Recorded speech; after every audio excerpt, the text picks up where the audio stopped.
What's up, my man? It's Yo, yo, Tuesday. What Taco does Ball that mean? Tuesday. What does that mean?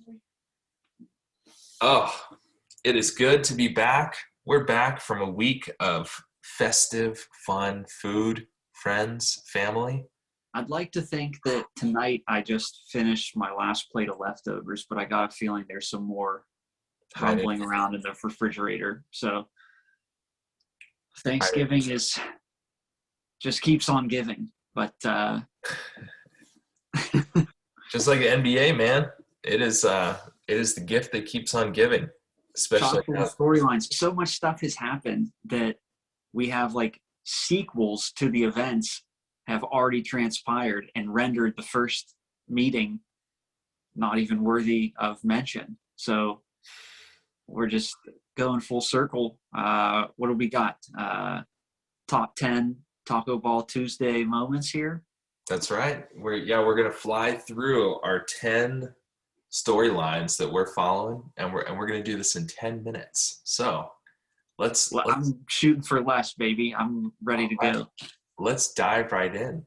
Number one on the list, the Golden State Warriors, the evil empire, the Death Star that will not go away.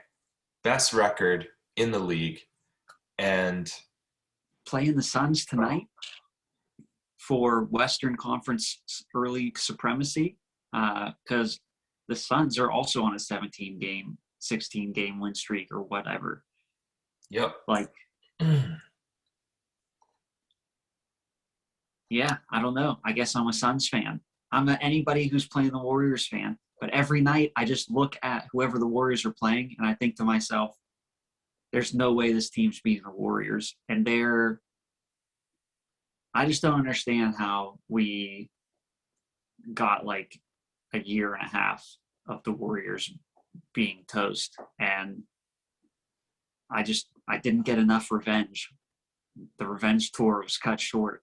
And now they're back and apparently everybody's favorite to win the championship. And Yeah. Klay Thompson's not even playing yet. So And they still have. I mean, Iguodala's been out. They've still Wiseman's been out. It's ridiculous how relevant they are right, and how much next. it hurts us. So you already started down the path for number two, which was Phoenix Suns, that they are trying to keep a 16-game win streak alive tonight as they take on the Golden State Warriors, two best records in the league. Suns, unlike a lot of other teams in the West that did well in last year's playoffs, picking up where they left off, man. And they are somehow under the radar. They're the second best team in basketball, and nobody has anything to say about them. So just like last year, people doubted them even when they made it up. Yeah, to the finals. It just, I mean, to be honest, I don't think they respect. beat a healthy Lakers squad in round one last year. But needless to say, they did, and perhaps that set them up for this year because they look pretty formidable. So they are legit. They did not fall into the trap that the Miami Heat fell into, thinking that they were legit championship contenders and turned out to be total frauds. But alas, big matchup tonight. Looking forward to seeing the outcome of that and to see if our boy Draymond Green can go 2 straight games with a triple single after having like he had like a 5-game triple single streak, and then he had like 5 games off of recording some double figure stats, which was very disappointing. But he was back as of last game, and I'm looking forward to keeping that rolling. What's number 3? Number 3 is another storyline that's flown under the radar a little bit. Ben Simmons is still not playing. Where in the world is Ben Simmons? And delusional Sixers fans are holding on to the hope that maybe he somehow has a change of heart and summons the courage to play for the team, that he's still on the roster for. No, they don't. No. There is talk. There is speculation. There is rampant hope. Are there Sixers fans that actually want that? Not that they want it. They want to salvage a bad situation. And hey, if we can't trade this guy, we're at least going to get him to play a little bit. Well, here's the thing. So this isn't coming up in any of our segments, but just because it ties in, there had been talk of the Ben Simmons to Cleveland for Colin Sexton and such. But that's definitely donezo because Sexton blew out his, I think he had surgery on his knee, and he's out for the season. So I don't know. Find a new miserable, like, did they have to decide to trade him to Cleveland because there was nowhere worse that they could think to trade him? Probably. Like, is he now on the chopping block for like Jeremy Grant in Detroit as like, oh, well, maybe we'll just send him to Detroit instead. So I don't know. You think that like some of these trade rumors come up because they're like, yeah, they're going to trade him to the Cavs, like, and just put him on a miserable city and a miserable franchise so that he can be miserable for screwing them over. But anyways, maybe he'll end up in Sacramento for Buddy Hield. We will see. Number 4 on my list. You were telling me something about Coach Tibbs and The latest news up in New York is that the top off-season acquisition, Kemba Walker, is going to be out of the rotation, perhaps completely, as he wants to focus on playing his younger guards. I guess Derrick Rose has earned that spot as the backup, and Kemba Walker apparently has been hot garbage this year. So I don't know. Maybe he can't hack it in a defense-first system. But yeah, Kemba Walker, big free agent acquisition, coming home to play in Madison Square Garden and averaging like 13 points a game, which is, I think, less than what Al Horford is averaging for the Celtics. Carry on.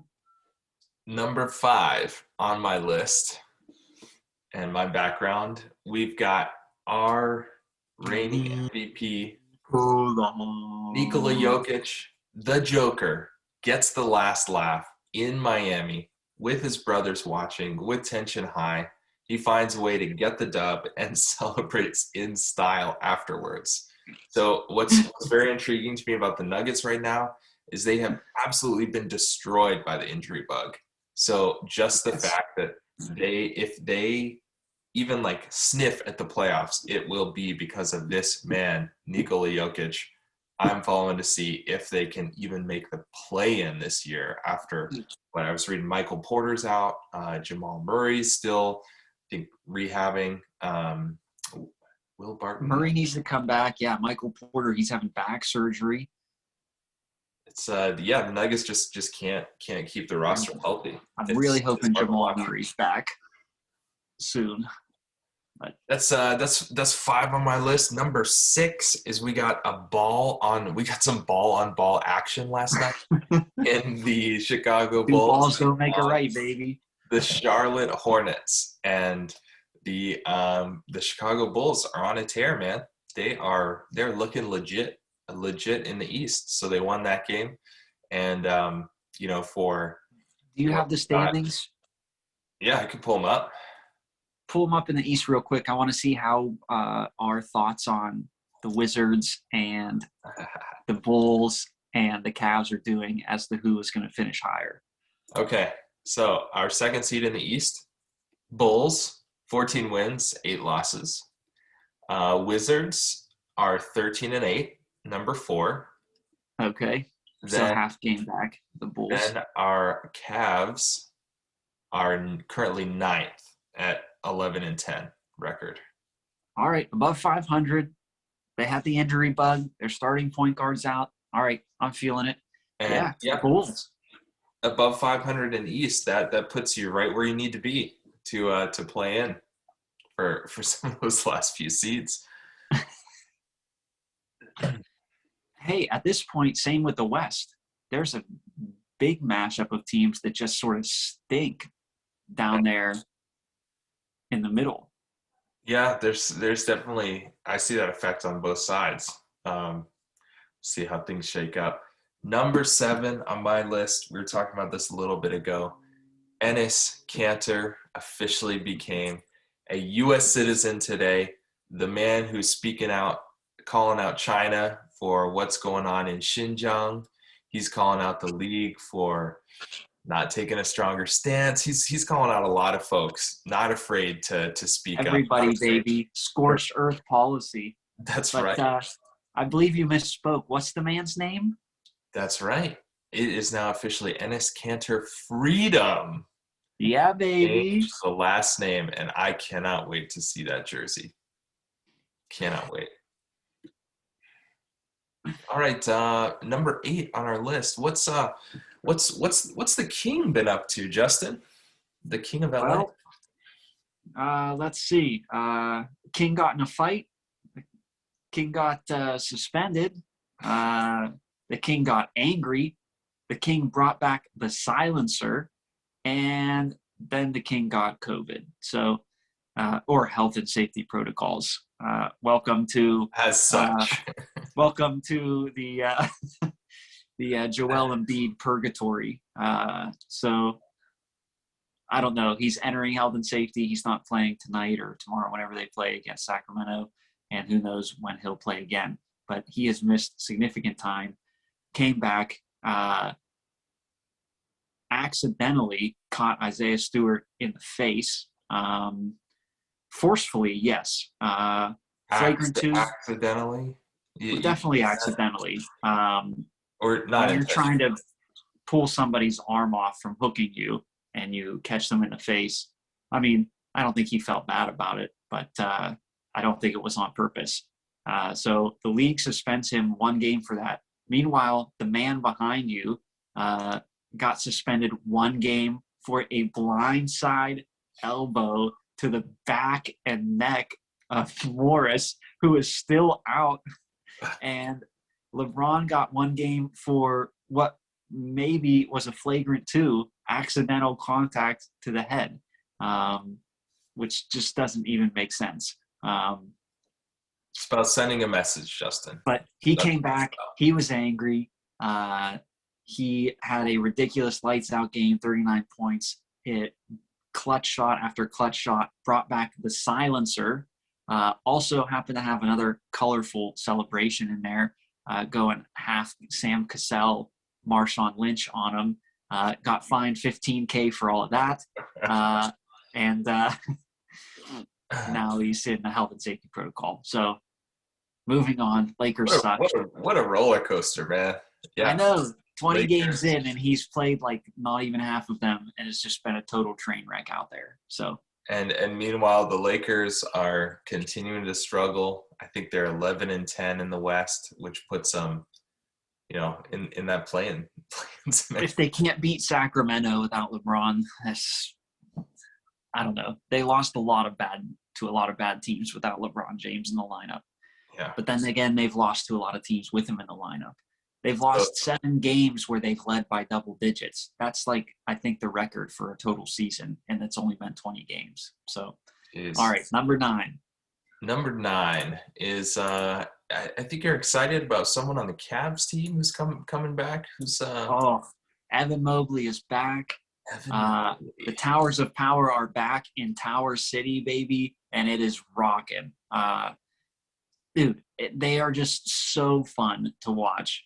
Talk about just constant lobs, dunk fests, ridiculous amounts of blocks every night, and having 3 guys that are 7-footers in the starting lineup is just totally outrageous. The fact that they got Taco Fall, who's just hanging out in Canton and not even getting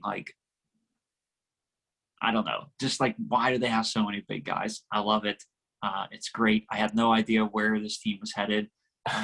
Signing Jared Allen to $100 million deal, not realizing that Kevin Love was going to be coming off the bench, and still starting 3 7-footers, and they have Kevin Love who could be starting.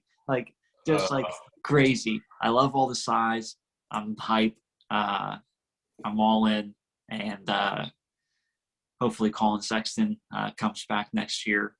Speedy, healthy recovery. But number 10, I think I know what this is. Speaking of Enes Kanter freedom and a name change, your main man, Mr. Meta World Peace, the artist formerly known as Ron Artest, who apparently hasn't aged since the 7th grade.